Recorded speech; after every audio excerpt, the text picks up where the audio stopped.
It's been said that you can only connect the dots looking backward. But what if you don't like where you've ended up? In order to get what you want in your career, you need to make a plan. And Shellye Archambeau is a planner who's achieved exactly what she's wanted. She's the former CEO of MetricStream and a current board member for multiple Fortune 500 companies. Shellye, you told me something very interesting. You told me that you've always been a planner. Mm-hmm. Tell us why. As a young woman of color, growing up in the 60s, right, and 70s, I never believed that the odds were in my favor to get what I wanted out of life. I always felt that if I did what, quote, everybody does, then the result would be the result that everybody has. And when I looked up, there wasn't anybody running companies back then that looked like me. So I thought, I can't just do what everybody else does. I've got to figure out what I need to do to actually increase the odds that I can get what I want out of life. And yet, here you are. You were the CEO of a tech company in Silicon Valley for over 15 years. You're on the board at Verizon, Nordstrom, just to name a few. How'd you get there? Here you are, and you're going into like your junior year, and you have the obligatory guidance counselor conversation, right? So you can figure out college and the whole bit. So she starts off normally, so Shellye, what do you want to do with your career? And I said, I'm not sure. And that was true, I wasn't sure. Right. She said, well, what do you like to do?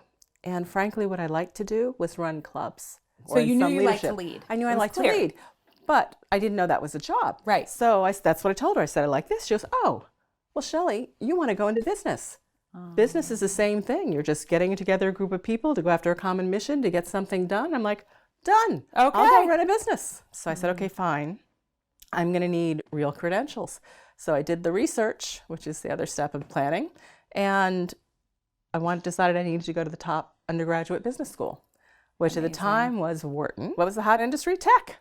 Just like it is now, but it was tech. So I took computing classes and everything while I was in school so I could go into tech. I got a part-time job at IBM while I was in school and ultimately went with IBM. I spent a little over 14 years at IBM, and I got to the point where there wasn't anyone who looked like me, higher than me in the company. Okay. I ran a multi-billion-dollar division over in Asia Pacific. The only thing that happened along the way is IBM just wasn't paying me what I was worth.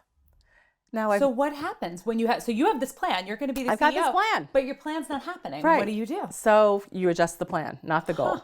Not the goal. Adjust the plan. Adjust the plan, the goal. not the goal. I still want to be CEO. Well, if I'm going to leave IBM, I'm not going to go to another big company because it's the same learning. I'll just stay at IBM, right? Right.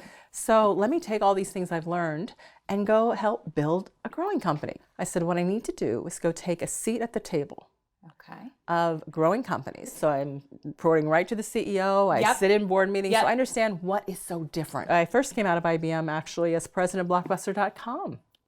And then after that, my job before CEO was I was running marketing and sales for Ben Horowitz and Mark Andreessen at a company called LoudCloud. Okay. And from there I got hired by Kleiner Perkins to be CEO of the predecessor of MetricStream. When women are looking, let's say they're early in their career and they're looking to set a plan, how might they start? The first step in setting any plan is figuring out what is the goal. Because if you don't care where you're going, the plan doesn't matter. Because any step is a good step, right? So you have to decide what the goal is. And once you know the goal, then you ask yourself, what has to be true for me to achieve that goal? What has to be true? When I wanted to be a CEO of IBM, I actually started IBM in sales, which my friends thought was nuts. Right. You're coming out of Wharton and you're going into sales.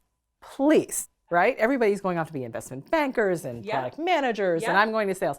But I picked sales because every single CEO of IBM started out in sales. Pick the goal. Yep. What has to be true to achieve it? So do the research and understand it. Yes. And then figure out how do you make it true. And that can change.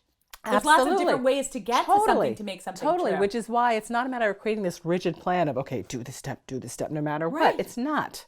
It is always keeping your eye on what's the goal? What has to be true? How do I make it true? And there's a lot of different ways in which you can do that in terms of make it true. And things will happen. I mean, come on, there'll be roadblocks. Things will happen that'll have to cause you to change, and that's okay. You have to be open to that.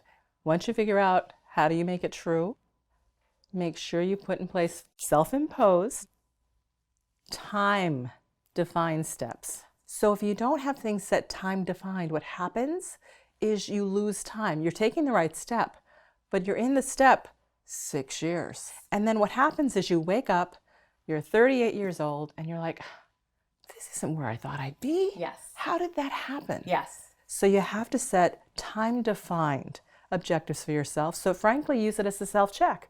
It makes you actually do something about it. If you're not there when you thought you would be, then you have to do something about it. Shellye, I'm so happy that I set a plan for you to come on my show because you're an amazing interview.